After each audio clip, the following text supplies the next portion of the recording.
She stood alone, shivering under the harsh lights, her blue skin marked with scars of rejection. The crowd whispered, "Worthless hybrid, abomination, not worth even a glance." She lowered her head, convinced no one would ever see her as anything but a mistake. But then, a single human stepped forward, his hand outstretched, his eyes warm.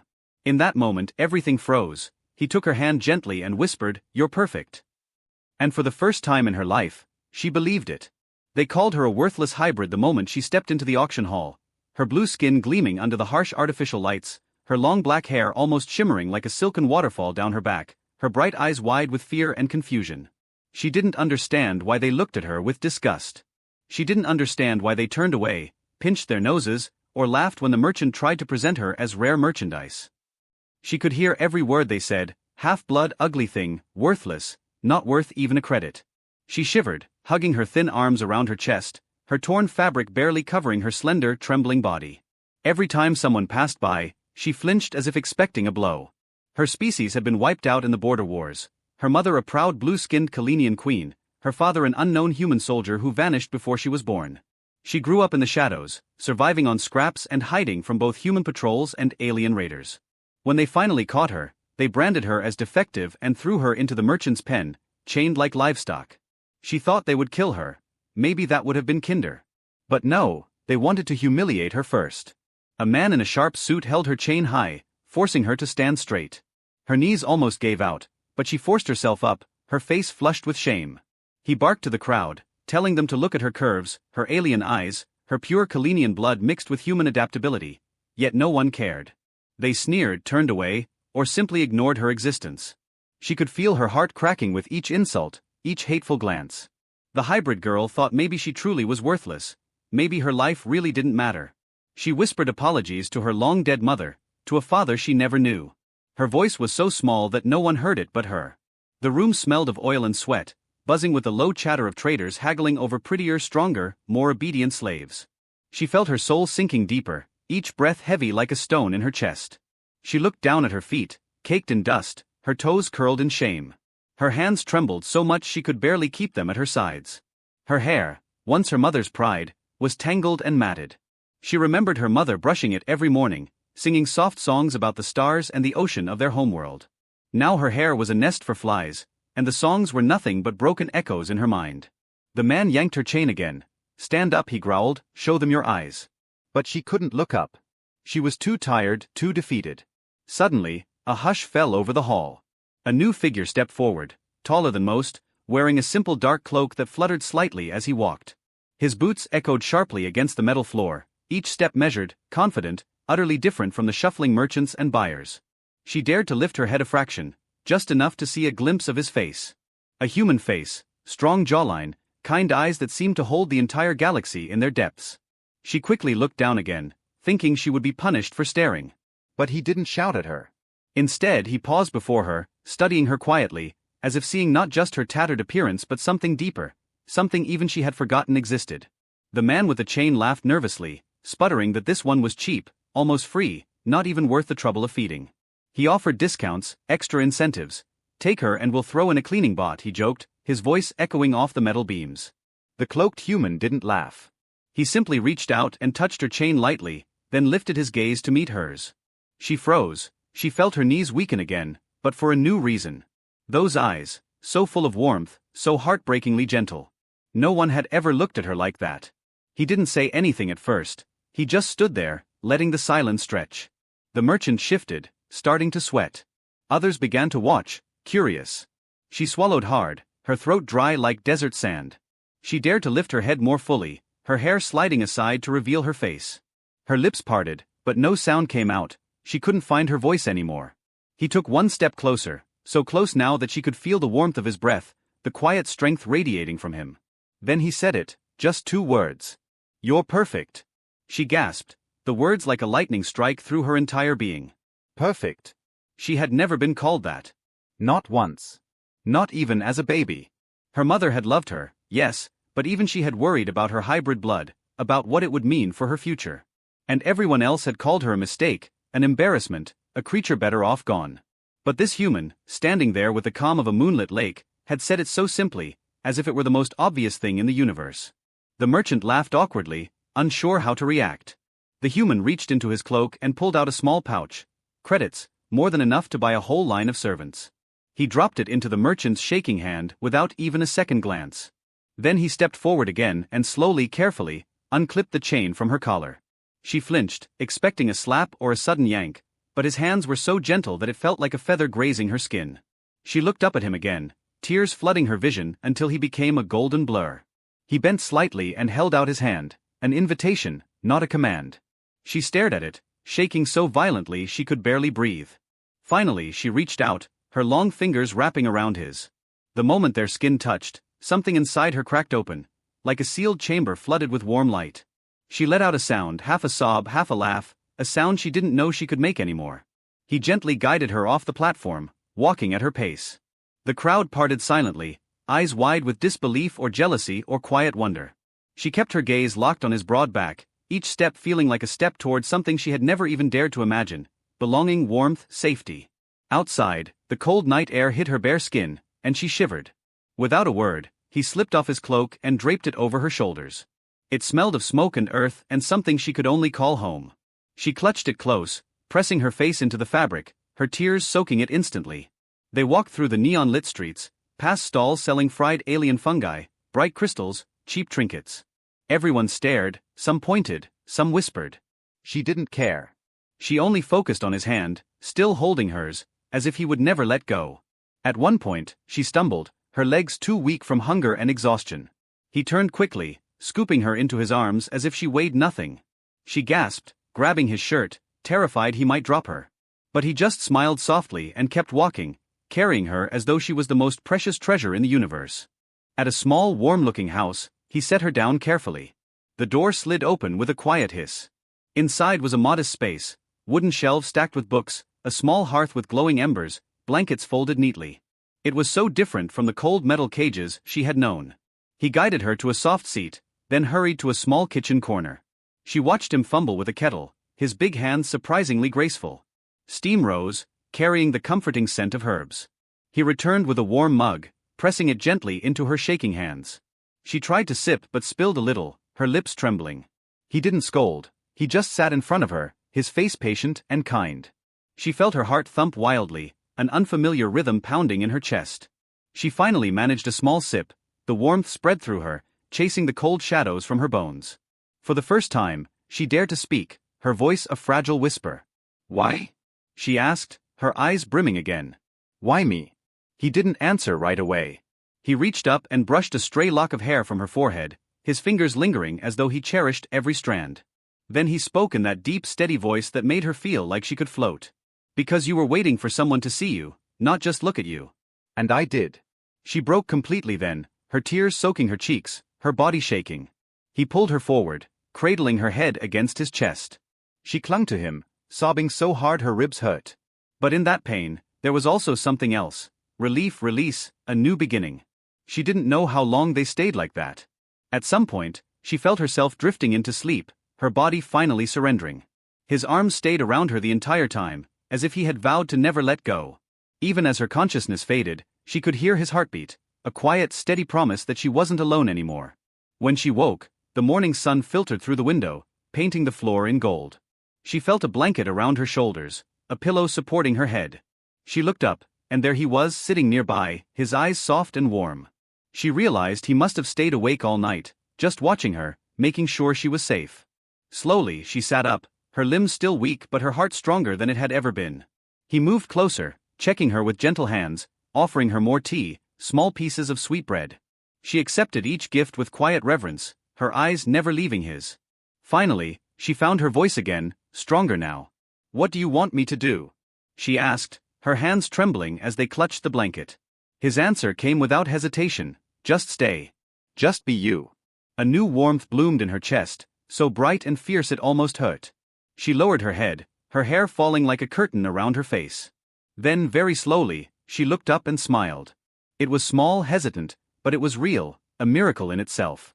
He reached for her hand again, and she let him take it, her fingers tightening around his. She felt as though she had stepped into a new world, a world where she wasn't worthless, where her blue skin wasn't a curse but something beautiful, something he admired. At that moment, she finally understood what it meant to be seen. Not as property, not as a mistake, but as a living soul worthy of love. And as she leaned into him, feeling his warmth seep into her bones, she realized she had finally come home. Days turned into weeks in that quiet little house, each sunrise bringing new wonders she had never dared to dream about. The human, his name was Elias, never once raised his voice, never once looked at her with the disgust she had come to expect. Instead, he taught her small, simple things: how to prepare tea without burning her fingers, how to wrap herself in the thick, warm blanket without tangling it, how to read the strange human letters that danced across his books. She struggled at first. Her hands were clumsy from years of chains and fear. Every time she spilled water or dropped bread, she would freeze in terror, waiting for the blow that never came. Instead, Elias would kneel beside her, pick up the spilled pieces, and reassure her softly. "It's all right," he would say, and somehow those words felt like warm rain on parched soil. The townspeople began to whisper, of course. Every time Elias went to the market with her by his side, wrapped in a new shawl he had chosen just for her, eyes would follow them. Some muttered insults behind their hands: "Filthy hybrid, monster's pet, he's gone mad." But Elias didn't waver. He simply kept his hand gently on her back, guiding her as if she were something fragile and precious. At first, she shrank under those gazes. She kept her head down, her long hair forming a curtain between her and the world. But Elias would stop, lift her chin softly, and say, "Let them see you. You're not the one who should hide." Slowly, so slowly it felt like the thawing of a frozen lake, she started lifting her head. She started looking at the sky instead of her feet. The children were the first to change. While the adults turned away, some children would run up to her, eyes wide with curiosity. "Are you really blue?" they would gasp, tugging at her shawl. She would freeze, unsure how to answer, but Elias would laugh gently and kneel beside her, introducing her by name, Leora. She had never had a name before. When he first said it, she didn't even understand it belonged to her. But each time he spoke it, her heart leapt a little higher. One day, a little girl reached out and touched Leora's blue hand, her small fingers cool and trusting. Leora almost pulled away in shock, but Elias squeezed her shoulder gently. "It's okay," he whispered. Leora turned to the girl and managed a shaky smile. The girl giggled and ran back to her friends, leaving Leora staring at her own hand in wonder. That night, as they sat by the small hearth, Leora leaned against Elias, her head resting on his shoulder. He had taught her to read simple words, and she traced letters on his sleeve with her finger, her eyes half closed. "Why did you choose me?" she asked softly. It wasn't the first time she had asked, but tonight her voice carried something different, an ache, a fragile hope. Elias turned to her, his hand coming up to cup her cheek. "Because you were always meant to be more than what they called you," he said, his thumb brushing away a tear she hadn't realized had fallen. "Because you are beautiful. Because you are strong. Because I saw you." She closed her eyes, pressing into his hand, feeling warmth flood her entire being. She still remembered the cold of the cages, the sting of the chains, the echoes of cruel laughter. But here, in this quiet house with this gentle man, those ghosts began to fade. They started working on a small garden together. Leora had never seen real plants up close, never felt soil between her fingers. At first, she was terrified of harming the tiny green sprouts. But Elias guided her hands, showing her how to press the roots into the earth, how to water just enough. She began to hum softly as she worked, broken melodies from her mother's old songs, stitched together in a new rhythm. Elias would listen, sometimes stopping his work to watch her, a soft smile playing on his lips. The first time he called her song beautiful, she nearly wept into the soil. One evening, after they had finished planting a row of bright red flowers, Elias led her inside and set a small wooden box in front of her. She looked at it, puzzled. He opened it carefully. Inside lay a delicate necklace, a single star-shaped gem at its center. "It belonged to my mother," he explained softly. "She used to say it could protect the one who wore it. I think it's meant for you now." Leora's hands shook as she touched the gem. She tried to protest, but he only smiled and fastened it around her neck himself. The moment it touched her skin, she felt something spark inside her chest, something like courage, something like belonging. Later that night, as she looked at her reflection in the window, her hair cascading over her shoulders, the gem glowing softly against her blue skin, she almost didn't recognize herself. The broken, worthless hybrid they had mocked was gone. In her place stood someone new, someone with a name, a home, and a heart that was finally learning to beat freely. But their quiet world didn't stay untouched forever. One morning, Elias came back from town with a tense expression. He didn't speak at first, only sat down heavily, his hands shaking slightly. Leora knelt at his feet, her fingers wrapping around his. "What happened?" she whispered, her voice trembling. They want to take you, he finally said. Some council members think you're a threat. They say it's not safe to let a hybrid live among humans. Leora felt her stomach drop. All the warmth of the past weeks seemed to drain out of her at once. She tried to speak, but no sound came. She wanted to run, to hide, but Elias held her firmly. They'll have to come through me first, he said, his eyes fierce for the first time. She had only ever seen them gentle and soft before, but now they burned like twin stars. She shook her head desperately, tears spilling down her cheeks. No, please. I can leave. I don't want you hurt because of me. Elias grabbed her shoulders, forcing her to look at him. You are not leaving. I will not let them tear us apart. His voice was low and trembling with emotion. Leora, you are my family now. Her lips parted, her breath catching in her throat. No one had ever called her family before. She pressed her forehead against his chest, sobbing quietly, his arms wrapped around her like an unbreakable shield. When the council guards finally arrived, they found Elias standing in the doorway, Leora at his side. The guards tried to push past him, but he stood firm, refusing to move. Leora stepped forward then, lifting her chin, her hair falling back to reveal her face fully. If you want to take me, she said, her voice trembling but clear, you will have to take me from his hands. The guards hesitated. Whispers spread among them. Some had heard stories of the blue-skinned hybrid who tended gardens and sang to children, of the human who defended her like she was the last star in the sky. One by one, they lowered their weapons. In the end, they left, leaving only the echo of their boots on the road. Elias turned to her, pulling her into his arms, his whole body shaking with relief. She clung to him, her tears soaking into his shirt. After that day, no one came to threaten them again. The council didn't return. Slowly, the townspeople began to accept her presence, some out of respect for Elias's determination, some out of quiet curiosity. More children began to visit the garden, helping Leora plant seeds, laughing at the way she sang to the sprouts. The adults watched from afar, some still wary, but they no longer whispered curses or turned away in disgust. Leora began to stand taller, her steps more confident. She wore her necklace proudly, her hair clean and shining under the sun. One evening, as they sat under the stars, Elias turned to her and took her hand. You know, he said, his voice low and a little shy, I've been thinking. Maybe one day we could build something more. A real family together. Leora looked at him, her eyes wide. She felt the world tilt around her, her heart stuttering in her chest. Slowly, she nodded, her lips curling into a trembling smile. Yes, she whispered. I would like that very much. Elias leaned forward, pressing his forehead to hers. They stayed like that for a long time, the stars wheeling silently above them, the garden around them glowing with life. In the years that followed, they built their little world piece by piece.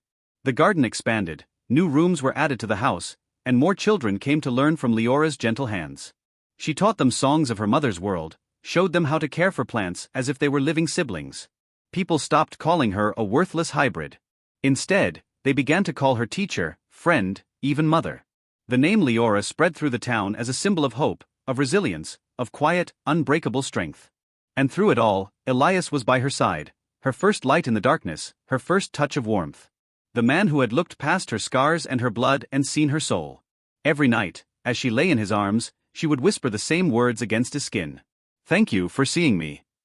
And every night, he would answer with a kiss to her forehead and a soft, unwavering promise. Always. She was no longer a nameless creature in a cage. No longer a half-blood to be discarded. She was Leora, a woman loved, a woman chosen, a woman who finally believed in her own worth. And in that simple house under the stars, she knew with every breath that she was finally home.